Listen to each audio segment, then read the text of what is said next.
Moin Moin und herzlich willkommen bei Plattfunk, dem Podcast auf Hoch und auf Plattdeutsch.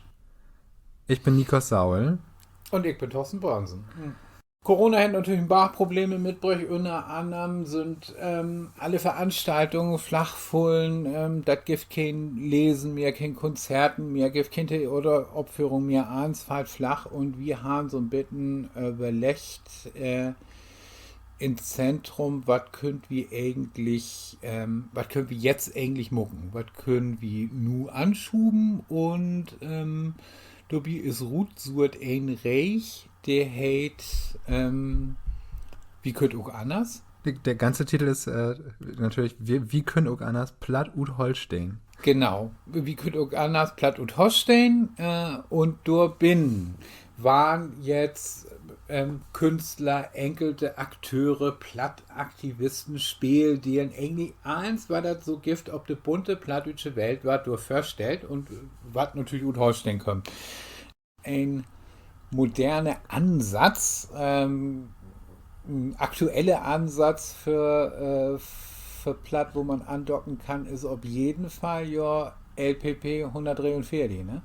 Hätte das jetzt ähnlich Äh, 143 oder hätte das ein Fair 3? ich glaube, das bezieht sich doch auf, sind das die letzten drei Zahlen der Postleitzahl von Kiel? Garden, kann das sein? Okay. Oder so? Ich weiß gerade, also ich weiß gerade nicht, wie die Kieler Postleitzahl ist, aber ich glaube, ich habe das mal von ihm gehört, dass das sich irgendwie ähm, dass sich das irgendwie auf die, doch, also genau, Ja, also ja, ja, die doch. Kieler Das stimmt. Postleitzahl fängt mit zwei Ja. vier an und dann 143 sind die letzten drei Zahlen der Postleitzahl und ich vermute mal, dass das Kiel Garden ist, Interessant. weil er da eben auch wohnt und ja, nicht aufgewachsen ist, aber also in der Nähe von Kiel, glaube ich, aufgewachsen.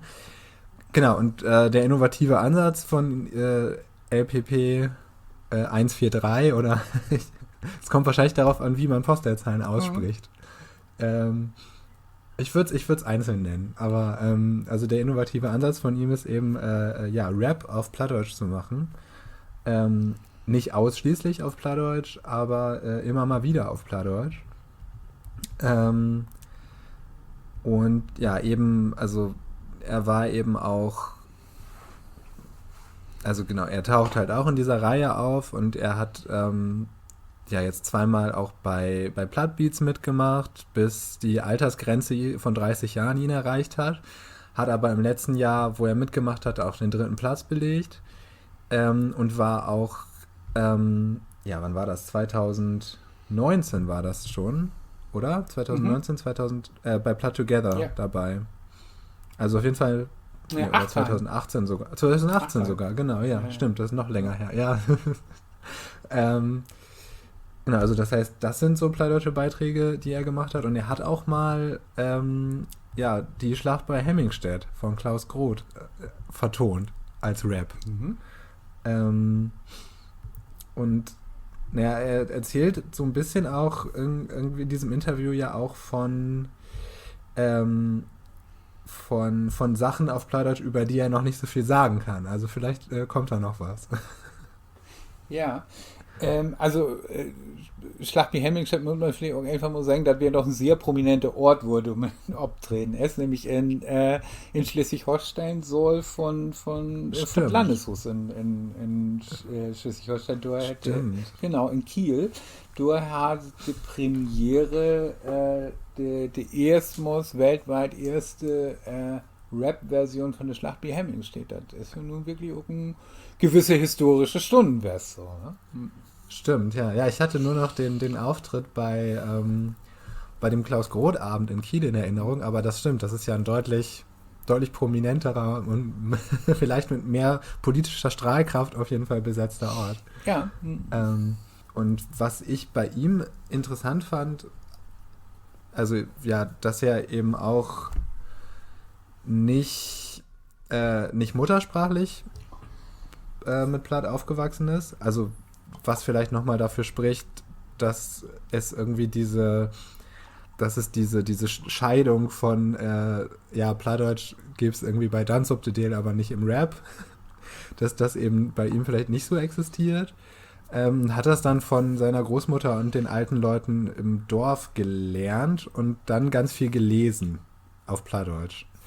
Und was er eben sagt, ist, dass er halt einfach, also dass Texte auf Plattdeutsch bei ihm länger dauern, weil er das einfach nicht, also nicht als alltägliche Sprache braucht, aber dass Plattdeutsch deutlich besser zu rappen ist als Hochdeutsch, weil die Konsonantenkombinationen nicht so schwierig zu rappen sind und nicht so schwierig auszusprechen sind wie im Hochdeutschen. Das fand ich einen sehr interessanten Blick auf Plattdeutsch und kann ich mir aber ganz gut vorstellen, dass das so ist, wenn man rappt. Dass das auf Plattdeutsch eigentlich einfacher geht. Habe ich ja auch Erfahrung Ja, mit. Habe ich aber gar nicht so darauf geachtet, ob das jetzt einfacher ist oder schwerer. Aber ich glaube schon, dass man oft nicht so, vielleicht oftmals auch nicht so hart abgesetzte Wörter voneinander hat oder so.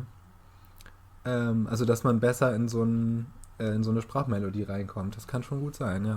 Mhm.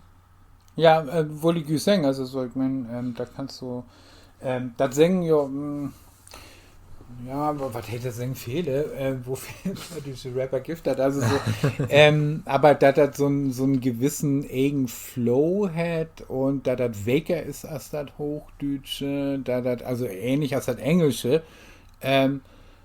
auch noch Bilder zu rappen ist, das singen ja auch ein ganze, das zumindest singen ja auch ein ganze Bachlöd, also das schien ja wohl so ein allgemeine Feststellen zu sehen, ne? Also so eine Erfahrung zu sehen. Ja, nee, also so, und ich finde, das ist ja auch diese Verbinden, ne? Also so, dass man irgendwie so ein Epos oder so ein Dithmarscher Nationalepos, als irgendwie der Schlacht wie Hemming steht, ja ganz für die Identität, Regionalidentität ja heel wichtig ist, du. Dat hier das Rappen died, das fand ich schon auch eine witzige Kombination. Also so, das wäre auf jeden Fall, hätte das Ganze nochmal in ganz einer Lichtbrüch. So. Ja. Aber Auftritte in Dithmarschen hatte er noch nicht damit, oder weißt du das? Nee, er hätte nicht, da liegt aber bloß daran, dass der Dithmarschen das nicht weht. Also so, von dieser Existenz irgendwie weht er nicht. Also dann wahrscheinlich würde durch jeden Dörpskrog trägen. Dann sollen sie das hiermit erfahren, dass es das gibt. Ja, genau. Von LPP 143 aus Kielgarden. Genau, hätten Rap-Version von der Schlacht wie Hemming steht. Also dann war der kein Platz mehr im Terminkalender haben. Ich habe gerade drüber nachgedacht, dass das ist einfach auch ganz interessant ist, einfach auch grundsätzlich so einen alten Stoff zu rappen, also nicht nur alten Stoff, sondern so einen alten Text zu rappen, weil ja einfach die Verse ja einfach deutlich starrer sind, als wenn man jetzt irgendwie neu einen Rap schreiben würde. Da würde man ja da würden die Verse ja deutlich freier laufen können, als bei so einem alten Klaus Groth, der sich an so klassischen Formen orientiert. Also auch auf der Ebene ist das ganz interessant, das zu machen. Mhm. Ja, also die fixt hat natürlich gewaltig an, also ich meine, so als Germanist, ne? Das ist natürlich jetzt ein dickes Ding, so, ne? Ja, das stimmt. Da kann man schon vorstellen. Aber lustig von ich, dass das ja auch so ein Parallele gibt, ne? Also nicht bloß, dass du ja auch rappen darfst und Slam. Aber das wirklich sehr, sehr am Rande. Sehr am Rande. Nur manchmal. Aber Slam-Text hast du ja auch die du ja in gewissen Rhythmus verträgen da ist. So. Ja, das stimmt. Und was ich aber interessant fand, also Pepe kommt ja ut Ghetto und hätte die glaube ich in die Kartengemeinde in erster Linie gelehrt. Also so, da hätte sie zusammen Bienen Posaunenchor oder sowas, ne? Also in diesem Dunstkreis hätte sich Plattdeutsch absammeln. Und, aber was ich interessant fand, wäre, also, dass ja auch wie der Zugang das Lesen wäre. So, also so, das, was für mich zum Beispiel jetzt als Muttersprachler, also bei uns stünden in ganze Hus keine einzige plattdeutsche Bauch. Also so was haben wir nicht. Also wusste ich zumindest nicht. Das Lesen überhaupt gar kein Zugang für mich zur Plattdeutsche. Das ist also so, aber nicht bloß, wie da die Muttersprachler bin will und in Irland hat ganz viel lesen, aber irgendwie ausschließlich auf Hochdeutsch. Aber für you, der Zugang das Lesen ist. Aber das ist bei dir auch so, ne? Oder? Ja, ziemlich. Also, genau, also bei mir auf jeden Fall, dass ich irgendwann festgestellt habe, dass es sowas gibt. So irgendwie Literatur auf Plattdeutsch. Also die jetzt nicht in plattdeutschen Komödientexten besteht, sondern einfach auch, also gerade im 19. Jahrhundert ja irgendwie auch sehr weit,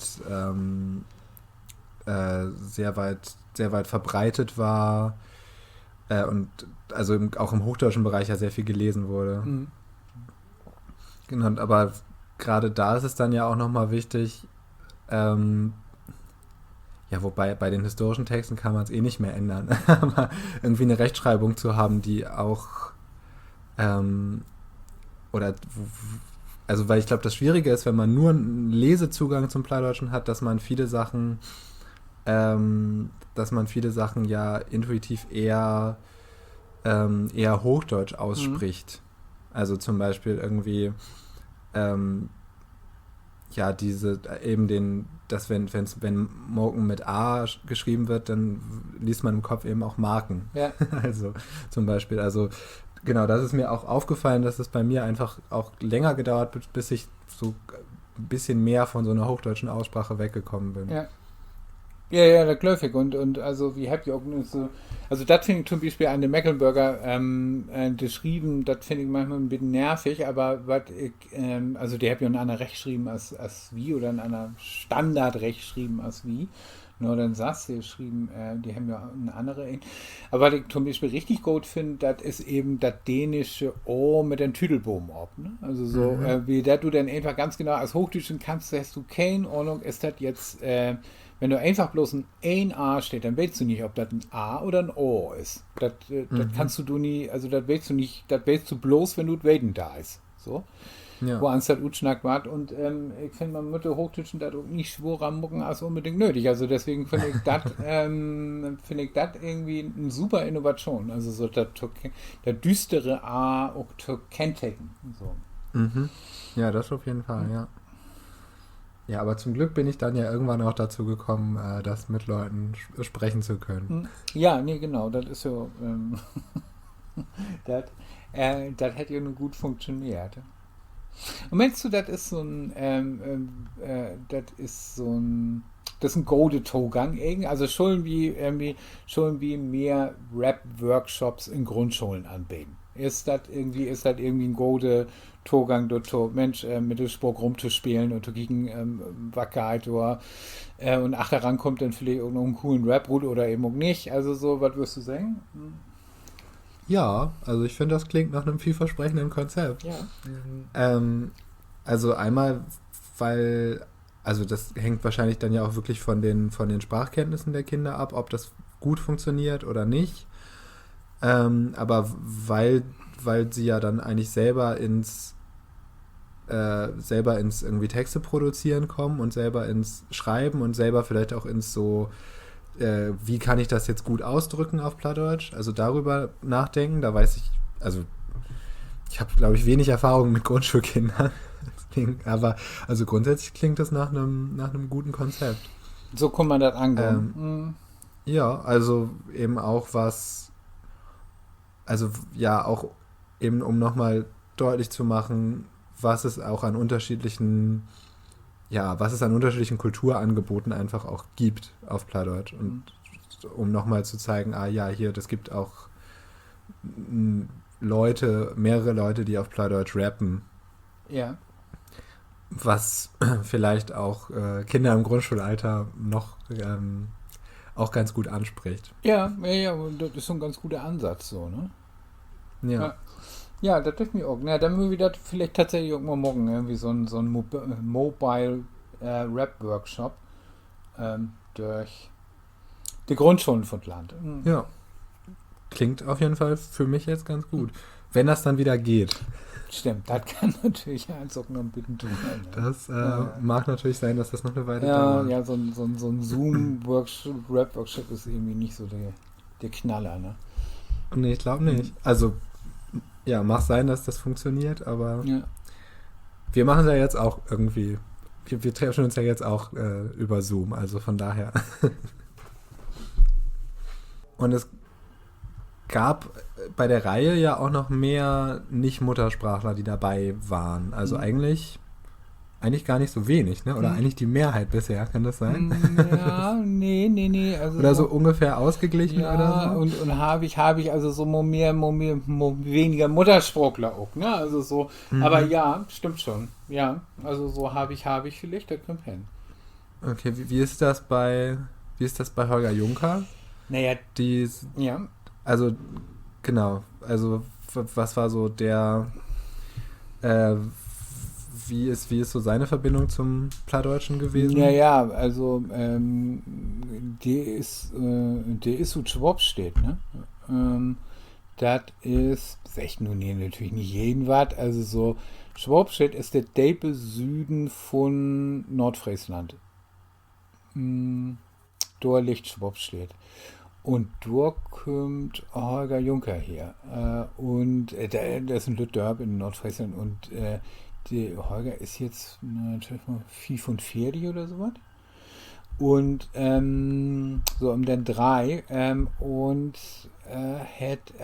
Du hast du keine Überlebenschancen, wenn du keinen Platz schnackst. Ne? Also zumindest auch in der Öller jetzt nicht. Also insofern hätte das eigentlich, wäre das eigentlich doch ziemlich notwendig, dass hier das können, dass der Platz kann. Hm. Ja, und also die Verbindung zur Reihe ist ja jetzt, dass er plattdeutsche, also einen plattdeutschen Filmbeitrag über ein Ausstellungsstück aus dem Stadtmuseum Wedel gemacht Ja, hat, wo er Museumsleiter ist. Also die Reihe heißt Museumsreif Junkers ja. Lieblingsstücke. Und die anderen sind aber auf Hochdeutsch komplett, oder gab es noch eins auf Nee, Plattdeutsch? er hat einen auf Hochdeutsch gemacht. Ja, Entschuldigung, einen auf Plattdeutsch gemacht und alle anderen sind auf Hochdeutsch. Und mhm. das ist auch ein tierischer Erfolg. Also Holger ist 2020 hätte du auch erst anfangen. Also das ist ganz frisch kürte Ah, Museumsdirektor von Stadtmuseum Wedel wurden. Und und dann ist direkt zugemacht ja, worden. genau. Und da hätte 100, schon 100 Ideen, Ausstellungsideen und was will ich nicht ans Ende. Also man sagen muss, ist eigentlich von Hus und Vor- und Frühgeschichtler und Archäologe. Und Mhm. ja, ich weiß nie, was Wedel da so hergeben, da er, also just in Düsseldorf, in Düttkund 3, so ob das Rebecca Wedding nie, aber ähm, egal, mucken konnte sowieso nichts, wie denn zack, kum ist oder bin, hab seinem den Lohn tumuckt, so. Ne? Mhm.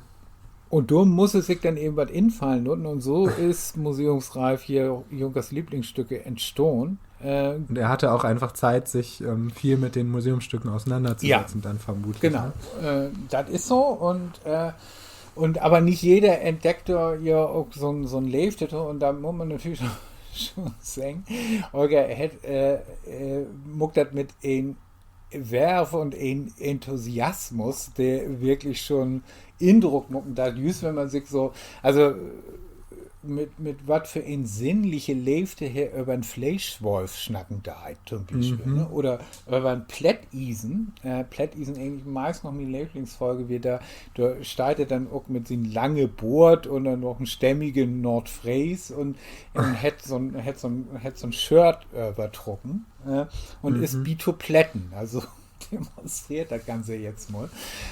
Das ist schon wirklich, das finde ich, ist wirklich rührend auch und anrührend und wirklich begeisternd, auch, wo Anze das so rüberbringt. Das ist schon toll. Ja. Hm. Also das muss bestimmt nicht jeder Museumsdirektor stellt sich irgendwie hier, wickelt sich ein Shirt um, kämmt sich nochmal den langen Vollbord und muckt ein Video mit sich und ein Plättisen. Mhm. Äh, das wäre schon, das ist schon schon eine lustige und wirklich in einer hollen Ort darüber zu bringen. Ja, das stimmt. Mhm. Ja, und da muss ich schon sagen, also so die Drehklöver, das ist das, was er auch plattisch verstellt hat, das finde ich jetzt so ein bisschen, das kickt du echt so ein bisschen ach der Rut, muss man sagen. Der Drehklöver ist so ein Ding, die, Böttcher, Fatmucker, der hat das brugt ich weiß gar nicht, was für ein Twiegen da genau ich lüfte, sind Weidentwiege, auf jeden Fall sind das, Aha, ja, ja, oder Lütbe, Kopfweiden oder ja, so? genau. Wenig nicht mehr. Wicheln, ob Plattisch. Nicht, dass wir da noch verkehrt sind, aber Wicheln, die waren in Drehstücke dominant, also so, und da waren Böttcherbänder, so waren Fattbänder von Muckt. So, und wo ans man jetzt und ein Wichel, drei Bänder smuckt, dafür brauchst du einen Drehklöver, also ein, der das in drei Teile teilt. So, diese Kopfwicheltwiegen. Auch ein schönes Kompositum, ne? Kopfwicheltwiegen. Genau, die Dinger, den musst du in drei Teile drehen und das ist ein Drehklöver. Und das finde ich jetzt so ein bisschen ja, lame von der. Also jetzt nur in Verhältnis. Auch das ist witzig und unterhaltsam, aber wenn du das nur in Verhältnis setzt zu Plättisen oder zu den Fleischwolf, dann muss ich sagen, du kannst noch ein bisschen mehr Kavum achter werden. Aber das liegt eben auch nur an, dass hier in Plattdeutsch nicht so sicher ist. Ne? Also so auf Hochdeutsch kann er dann wunderbar parlieren und auf Plattdeutsch hätte du schon echt Schwierigkeiten. Mir das ist ja viel kürzer als die anderen Folgen. Das sind, glaube ich, 3,5 Minuten oder so was. So. Und genau, aber da hätte auch Süß gesagt, noch mal ein Gespräch, da ich achteran mit dem HH. Also da hätte auch Lust, einfach mehr zu mucken und da Bäder auch zu schnacken wäre, Plattdeutsch. Also hier ist ein bisschen Rut oder hier ist ziemlich Rut oder Plattdeutsch und schnackt jetzt aber mit den Lüd, die BM im Museum arbeiten, dann mit dem schnackte Plattdeutsch und dadurch kommt das wer. Also so, und da kommt dann Pet immer sehr mehr rein in Plattdeutsch. Also mit anderen Worten, ich läuft da sind noch Potenzial achter und da kommt noch was. Kann ich nicht verstehen. Kommt noch, da kann noch was kommen. Ja, da sind noch was achter. Und die können auch alle Plattdeutsch, die da arbeiten. Witzig, ne? Also so, das sind irgendwie, also ich glaube, das Museum ist ein Ein-Mann-Betrieb und das sind, das sind Honorarkräfte, die eben ut Wedel und um Tog kommt und die schnackt tatsächlich erstaunlicherweise Platt,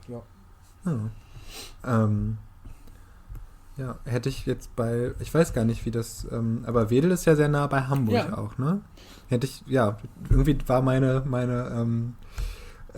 war mein Gedanke, dass ich dann eher dachte, das ist so nah bei Hamburg, vielleicht ist das dann gar nicht mehr so, aber offensichtlich wird da auch das Plattdeutsche gepflegt.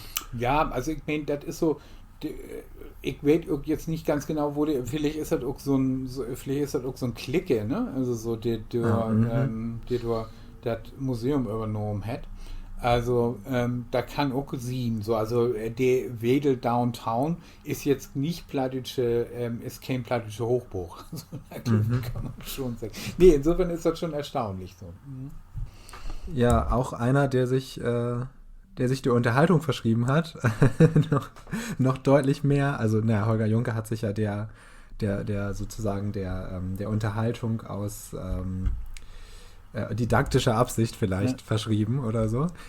Jemand, der so komplett sich der Unterhaltung verschrieben hat, ist Jens Wagner, der auch noch ein Teil von der Wie König anders Reihe ist und der jetzt heute den Abschluss bildet von den Leuten, über die wir schnacken. Ja.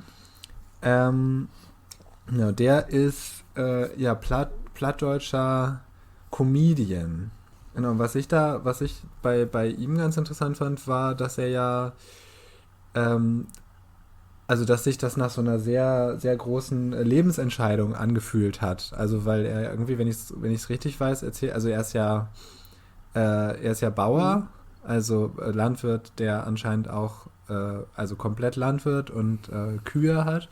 Und dass er sich dann irgendwann so mit Mitte 40 überlegt hat, ich gehe jetzt auf die Bühne. Das fand ich irgendwie eine sehr interessante oder so eine sehr eindrucksvolle Entscheidung, zu sagen, okay, ich werde jetzt Comedian. Ich mache das jetzt auf Plattdeutsch. Hat er da noch mehr drüber erzählt? Naja, hier hätte so ein bisschen, das habe ich ja versucht, so ein bisschen hinzufangen. Ne? Also sie hätte schon wirklich echt ganz drollig vertellt. Also Mitte fertig Köy, 2 Buddeln Cola und ein Whisky und am nächsten Morgen hier hätte sie ihn früh gesagt, so, ich gehe auf die Bühne. Okay. Ja. Also, das ist sozusagen, ja, der,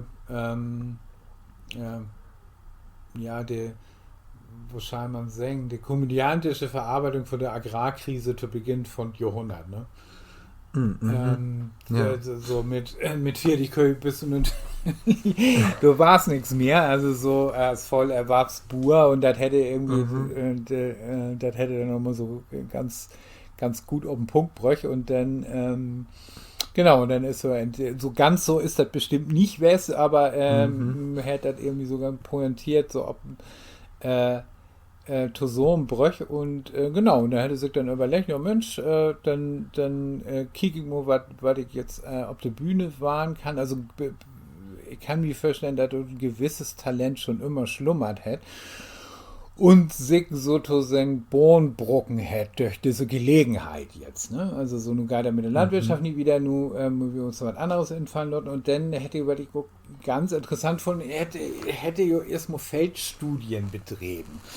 Also hätte sich Lüd ankicken, hat Gerd Spiekermann oder D.D. Dormus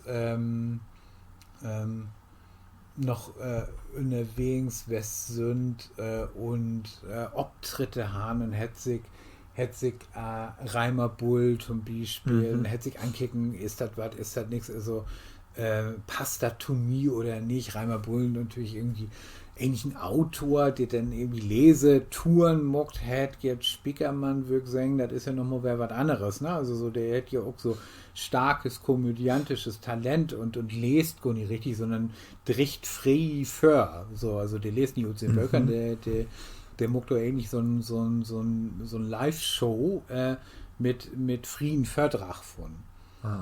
Und da hätte sich dann so ein bisschen und hätte gesagt, nee, das ist eins nicht mein, das ist eins gut, jeder hätte seinen eigenen Style, aber ich muss doch mein Wegmann finden. So, genau. Das fand ich ein ganz, ganz spannender Ansatz, so. Also so erstmal erstmal so rindurchrangeln, zu kicken, was kann das sehen oder wo ans kann das gut sehen. Ja, weißt du, wie viel Auftritte er so macht? Ja, Cocaine, ne? Also ja, gerade nicht, Ja, das, ja, klar. ja. Aber Ja, so ganz genau würde ich da nicht, aber der Wirk läuft ganz gut in Gang. Also so ein DH, von den letzten Auftritten, die noch loben sind, entweder ist er plont oder es ist schon loben, da hätte über 600 Kurten in der Stadthalle in Husum verkauft und so. Also das ist schon ganz schön, der hätte schon ganz schön Tolllecht, so, ne? Also ordentlich Publikum und ordentlich Tolllob, so. Da geht schon was. auch so der ganze norddeutsche Raum, Ja, oder? der Preis und Ja. eins, also der letzte Auftritt, den noch funktioniert hat, ist in Ritterhut, das ist in der Nähe von Bremen. So, also ja. der ist ja überall in norddeutschen Ruhm unterwegs um Mukto sin Show, ne? Also sin und ja, also Asiok vertellt hat ganz viel, was ist eigentlich sin Show? Eigentlich vertellt er uns sein Leben. So, also so, und sin Kinder und sin Fru und Alltagskomik, die sich instellen, da witzige Situationen, also so eben hätte dann, also man kickt aneinander runter und mag das hangt eins ein bisschen nur in und das ist eben auch ein Alterungs- und Reifeprozess, der dann durch sozusagen künstlerisch verarbeitet wird. Das ist so. Aber eben auch Alltagssituationen, die witzig sind oder die komisch war. Da besteht eben viel von diesem Programm, von diesem Repertoire gut.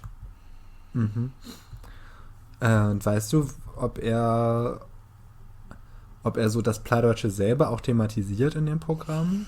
Also ob er sozusagen auf die Sprache, in der das Programm ist, irgendwie nochmal Bezug nimmt, Naja, oder ob er darüber auch irgendwie was erzählt? ja, das ist natürlich schwer und sagen, wenn man so ein Programm noch nicht sehen hat. Ne? Das ist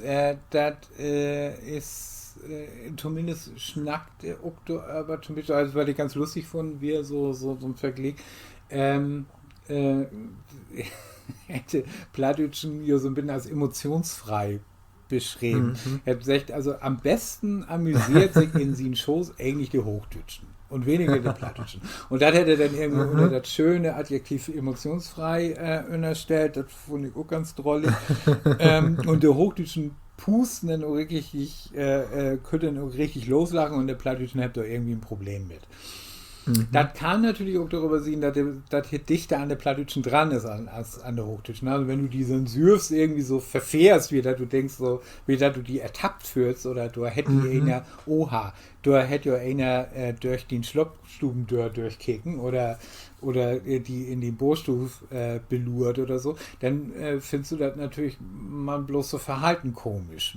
Und, genau. Und das läuft ich schon, dass das irgendeine Rolle spielt. Also du mit zu spielen spielt eine Rolle. Ja. Ja. Also zumindest was die Reaktion des Publikums angehen, ja offensichtlich. Ja, genau. Also so da kann er Chlor klassifizieren.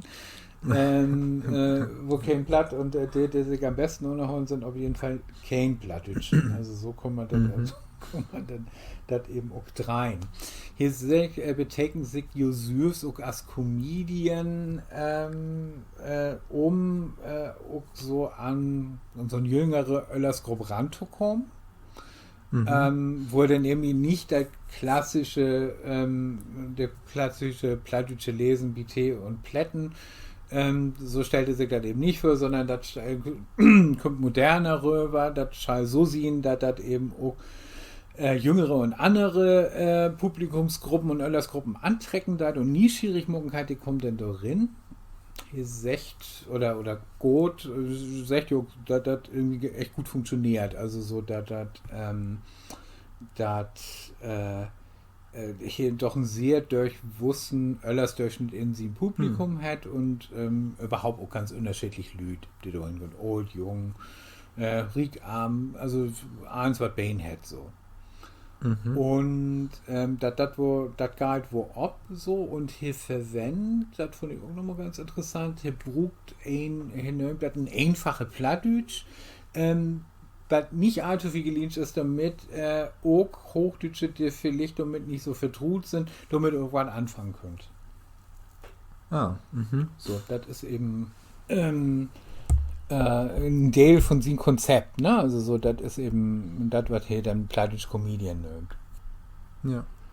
Also ein sehr bewusster Spracheinsatz. Ja, also so würde das ja so ein Germanist, dass du würde das vielleicht so ein bewusster Spruchinsatz nehmen. Genau, und hier sagt er schnackt eine einfache Platte und mit den Lüd achter rankommt. Ja. So. Genau, ja, also so hier brugt der Spruch richtig Oktofer. So, ne? Also so hier kickt was kann verstohlen werden, was halt nicht, so. Und Dono bastelt hier das dann eben so. Ja, und war der eben nochmal Seng Day, wer das hier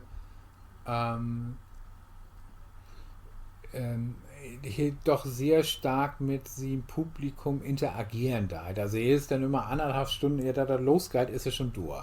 Und dann kickt schnackt er mit den und mit jenen und fühlt und bitten so Moför, wo ans ist die Stimmung, was ist die Atmosphäre durch und durch. Er holt das Publikum, also nicht komplett, aber zumindest in Teilen ob die Bühne. Und die sind einfach Teil von dieser Show. Ne? Also so, die sind ein Teil von das. Das ist für M eben ganz wichtig. Also das ist ein wichtiger Teil. Also da muckt der Schwiegermann zum Beispiel ganz anders oder Matthias Stürwold oder so. Der löbt los und Matthias Stürwold lest ja auch nichts für. Also der vertellt dann einfach hier so Unlamengrot. So. Und der ist ja nie 1,5 Stunden früher durch, sondern eher 10 Minuten lauter. Ja, das ist ja sein Markentecken. Und genau das ist das muckt Jens Wagner eben genau andersrum.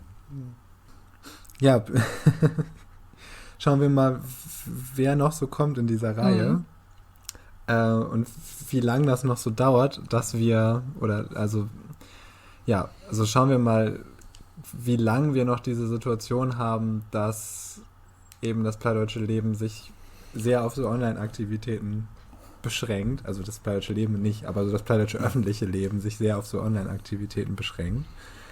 Ja, also ich glaube, ich muck damit auch einfach wieder, wenn Corona zumindest so auf dem Rückzug ist. Denn das ist ja ein spannender Sog, auch mit diese Leuten in Kontakt zu kommen und einfach mal zu schnacken und ja, so ein bisschen Foto zu haben und einen Kontakt herzustellen. Also in Glöffeln, da war das bei Sachen ein bisschen länger dauern, aber für Hüt ist das jetzt für Bi. So, also vielleicht habe ich auch nochmal wer Gelegenheit, Lüt vorzustellen. Aber so für Hüt ist das Bilütten für Bi und deswegen kommt wie Bilütten auch schon N. Und das endet natürlich so, als das immer N da, nämlich mit einem von der ganz großen von der plattdeutschen Szene, nämlich Klaus Groth. Aber der hat nicht so viel Comedy gemacht. Nee, würde ich ihm einfach mal so stimmt. die steile These in den Raum stellen. Aber war ja heute auch schon mal Thema, Klaus Groth. Also von daher passt das ja wunderbar. Gut, dann fangen wir mal an. Hoch oder platt. Durch oder natt. Bär oder Wien. Groff oder Fien. Aber echt muss ziehen. Wunderbar. Dann Tschüss. Tschüss, macht's gut.